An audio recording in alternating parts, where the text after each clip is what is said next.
In this video, we will discuss the current UK Fiance visa fees and costs in 2023 to 2024. There's quite a lot to cover here, and we will discuss the standard Fiance visa fee, the priority visa fee, other lesser known costs which you may have to pay, and we will discuss commonly asked questions about the UK Fiance visa fee, such as the situations in which you can get a refund. As an OISC-regulated UK immigration law firm specialising in UK partner visas, we are very well placed to discuss this. Before we discuss the Fiance visa fees, there are two important points worth making here. Firstly, UK fiancé visas and proposed civil partnership visas are identical in all but name, so everything in this video will also apply to proposed civil partnership visas. Secondly, there are two types of UK fiancé visa applications. The first type, which is by far the most common one, is where the applicant, who is the partner that will need the fiancé visa, has not yet been granted a UK fiancé visa. The second type of UK fiancé visa application is for those who have already been granted a UK fiancé visa but have been unable to get married during the 6 months visa. This video will discuss the first type, where a UK fiancé visa has not already been granted. The standard Home Office fiancé visa UK fee from 2023 to 2024 is £1,538. Please note that this figure is the cost per applicant. Therefore, if there are dependent children who are also applying at the same time as their parent, this fee will also have to be paid for their application, as seen in this table. I use the word applying because children who are British citizens or who have settled status do not need to apply for any UK visas. Therefore, if you have children who are British citizens or children with settled status, you will not need to pay the Home Office fee for them. For example, the applicant wants to make an out-of-country fiancé visa application and has 3 children. One child is Canadian and will be joining their parent to the UK. Another child is also Canadian and will be staying with their other parent in Canada. And one child is a British citizen and will be joining their parent in the UK.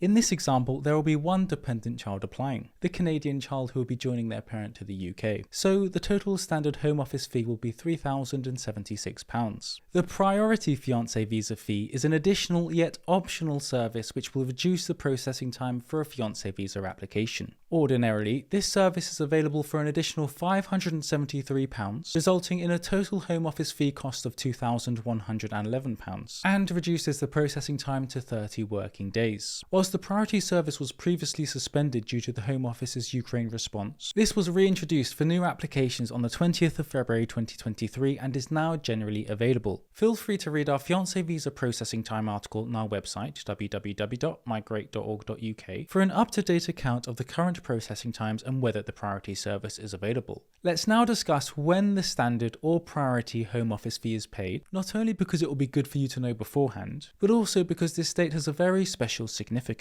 Both the standard and the priority Home Office fee is paid as part of the online application form process, once you've completed all of the required questions. When the priority service is available, it will sometimes be listed as an option on this payment page here, alongside the standard service. If it is not listed here, but yet is an available service when the time comes for you to submit the fiancé visa application, you should be able to purchase it on the VFS or TLS website. We discussed the roles that VFS or TLS website plays in our fiancé visa process YouTube video, so if you want to learn more about that, as well as the process that you'll have to go through in your visa journey, you may want to give that a watch. Another thing to note is that the fee here is not listed in British pounds. It is rarely the case that the Home Office fee is listed in British pounds, as much as some would think that would make sense. Rather, most commonly it will be listed in USD, Euros, or another currency, depending on the country in which the fiancé visa application is being submitted from. This can be an example of a hidden fee here, because due to the exchange rates, partners sometimes must pay 5 or 10% higher than the conversion rate you'll find on Google. The date that you pay the visa fee here is significant because it is this date that the requirements must be met. This date is referred to in the guidance and immigration rules as the date of application. For example, Ralph relied on his employment income to satisfy the financial requirement. A week after paying the Home Office fees on the online application, he quit his job. This should be fine. His quitting his job is technically not relevant to the application, because again, the applicable date that the requirements must be met is when the Home Office fees are paid. Let's now discuss the Immigration Health Surcharge, which is essentially a fee which, when paid, provides the applicant with access to the UK's National Health Service, the NHS. The Immigration Health Surcharge, otherwise referred to as the IHS, does not apply to the fiancé visa application. However, since the fiancé visa is only valid for 6 months, you may also want to consider the costs of submitting the following application. The next application, commonly referred to as the FLR M application, will have to be submitted after marrying but before the expiry date of the 6-month fiance visa, assuming you want the applicant to continue to stay in the UK. The FLR M application will grant the applicant a further 30 months in the UK. In addition to paying the standard £1,048 Home Office fee for the FLR M application, you will be required to pay the £1,560 Immigration Health Surcharge. Therefore, before you submit the fiance visa application, you should be aware that you'll need to pay an additional £2,608 in a relatively short time frame after paying the £1,538 fiance visa Home Office fee. It's also worth noting that since those granted a UK fiance visa do not pay the IHS for the fiance visa application, the applicant may wish to consider enrolling on a private medical insurance scheme which will cover up until the point in which the subsequent FLRM application is granted. Secure English language test costs. The price of a secure English language test, otherwise referred to as a SELT, can vary, but this normally costs between £150 and £200 per test. If you see a price exceeding this range, please check that you're not booking the English language test on an unofficial third-party website which books a test on your behalf for an additional fee. There are several things to note here. Firstly, the English language test that you arrange must be a Home Office approved secure English language test. We list these tests on our website, migrate.org.uk, where we also provide links to the official language test providers' websites. Secondly, for some applicants, there are other no-cost ways to satisfy the English language requirement, such as if the applicant is a majority English-speaking national, if they're age 65 or over when the application is submitted, or if the applicant already has an academic undergraduate degree or above which was awarded in the UK. Thirdly, the English language requirement does not apply to dependent children who are applying, so even if they're not a majority English-speaking national, they will not have to sit an English language test. And finally, applicants can sit an A2 or a B1 test to save money. This is because, as we discussed in our fiance visa requirements video, A2 or B1 tests that you rely on for the fiance visa application can usually be reused in subsequent applications. The minimum English language test level for the fiance visa is A1. The first FLRM application, which is to be submitted after marrying but before the fiance visa expires, also requires A1 level, so the same A1 level test can be relied on. However, if an applicant takes an A2 test or higher, they can generally reuse the same test for the second FLRM application, which requires a minimum SELT level of A2. If an applicant takes a B1 test or higher, they can normally reuse the same test all the way up to the indefinite leave to remain application and the British citizenship application if you decide to apply for that, both of which require a minimum SELT level of B1. Let's now talk about the tuberculosis test fee. As we cover in our detailed fiance visa requirements YouTube video, certain out-of-country fiance visa applicants must pay for a TB test. In your UK immigration journey via the fiance visa route, this will be the only time the TB test may be required. The costs of TB tests, which must be taken at a Home Office approved clinic, vary quite a bit. As a broad range, however, these typically cost between £65 and £110.